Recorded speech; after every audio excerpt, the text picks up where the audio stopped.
കൈക്കൂലി കേസിൽ IRS മുതിർന്ന ഉദ്യോഗസ്ഥൻ CBI പിടിയിൽ 45 ലക്ഷം രൂപ കൈക്കൂലി ആരോപിച്ചാണ് CBI നടപടി. ഡയറക്ടറേറ്റ് ഓഫ് ടാക്സ് പെയർ സർവീസസിലെ additional director general Amit Kumar സിംഗലാണ് പിടിയിലായത്. ഇയാൾക്കൊപ്പം മറ്റൊരു വ്യവസായിയും CBI അറസ്റ്റ് ചെയ്തു. കേസ് ഒത്തുതീർപ്പാക്കാൻ വ്യവസായിയിൽ നിന്ന് കൈക്കൂലി ആവശ്യപ്പെട്ട കേസിൽ കൊച്ചിയിലെ ED ഓഫീസിലെ അസിസ്റ്റന്റ് ഡയറക്ടർ ശേഖർ കുമാറിനെ വിജിലൻസ് പ്രതി ചേർത്ത വാർത്ത വന്ന ദിവസങ്ങൾ കഴിയും മുമ്പാണ് സമാന രീതിയിൽ മറ്റൊരു IRS ഉദ്യോഗസ്ഥന്റെ തട്ടിപ്പ് പുറത്തുവരുന്നത്. തട്ടിപ്പിന്റെ രീതി ഇങ്ങനെ: ലാപ്പിനോസ് എന്ന ഭക്ഷ്യ ഫ്രാഞ്ചൈസി ശൃംഖലയുടെ ഉടമയായ സനം കപൂറിന് നികുതി സംബന്ധമായ കാര്യങ്ങൾ ഉന്നയിച്ച് ആദായ നികുതി വകുപ്പിൽ നിന്ന് നോട്ടീസ് എത്തുന്നു. ഈ നോട്ടീസിന് പിന്നിൽ ബിസിനസ് പകയാണെന്ന ആരോപണം ഉയരുന്നുണ്ട്.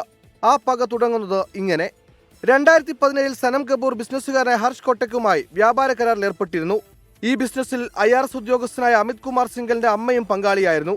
എന്നാൽ ഫ്രാഞ്ചൈസി ബിസിനസ്സിലെ വ്യവസ്ഥകൾ ലംഘിച്ച് ഹർഷ് കൊട്ടക് മറ്റിടങ്ങളിൽ നിന്ന് കുറഞ്ഞ വിലയ്ക്ക് അസംസ്കൃത വസ്തുക്കൾ വാങ്ങാൻ തുടങ്ങി. ഇത് ലാപ്പിനോസ് ഉടമയായ സനം കപൂർ കണ്ടെത്തി. ഇതോടെ പരാതിക്കാരനായ സനം കപൂറും ഹർഷ് കൊട്ടക്കുമായി തർക്കം തുടങ്ങി.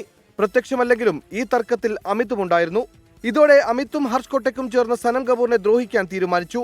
ഇരുവരുടെയും ആവശ്യം ഫ്രാഞ്ചൈസിക്കായി മുടക്കി 25 ലക്ഷത്തിന് പുറമെ 1.5 കോടി രൂപ തിരികെ നൽകണമെന്നായിരുന്നു.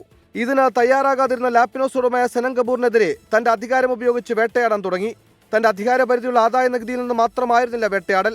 ഹോട്ടൽ ശൃംഖലയായതിനാൽ ഭക്ഷ്യവകുപ്പ് മുഖേന നിരവധി പരാതികൾ ഉന്നയിച്ച് ഒന്നിനു പുറകെ ഒന്നായി സനം കപൂറിന് നോട്ടീസുകളെത്തി. ഒടുക്കം വഴങ്ങുകയല്ലാതെ മറ്റു വഴികൾ സനം കപൂറിന് മുന്നിൽ ഉണ്ടായിരുന്നില്ല. ഇതിനിടയിലാണ് ഒത്തുതീർപ്പ് ഫോർമുലയുമായി IRS ഉദ്യോഗസ്ഥനായ അമിത് എത്തുന്നത്. 45 ലക്ഷം രൂപ നൽകിയാൽ ആദായ നികുതിയുടെ പിടിമുറുക്കത്തിൽ നിന്ന് ഒഴിവാക്കാമെന്നായിരുന്നു ഡീൽ. എന്നാൽ അധികാരം ഉപയോഗിച്ച് ഇല്ലാതാക്കാനുള്ള ശ്രമം ചെറുക്കാൻ വ്യവസായി തീരുമാനിച്ചു. കൈക്കൂലി ആവശ്യപ്പെട്ട കാര്യം CBI അറിയിച്ചു. 45 ലക്ഷത്തിന്റെ ആദ്യ ഗഡുവായി 25 ലക്ഷം രൂപയുമായി വീട്ടിലെത്താൻ ഏജന്റ് വഴി അമിത് അറിയിച്ചു. ഇന്നലെ ഉച്ചയോടെ പണം കൈമാറി. വൈകിട്ടോടെ CBI സംഘം അമിത് സിംഗലിന്റെ വീട്ടിലെത്തി പണവുമായി കൈയോടെ പിടികൂടി. ഡൽഹിയിലെ വസതിയിലെത്തിയായിരുന്നു അറസ്റ്റ്. ഇയാളുടെ വസതിയിൽ നിന്ന് 2.5 കിലോ സ്വർണവും പിടികൂടി. സമാനമായി ഇയാൾ കൈക്കൂലി വാങ്ങിയിട്ടുണ്ടോ എന്നും CBI പരിശോധിക്കുന്നുണ്ട്. 24 ഡൽഹി.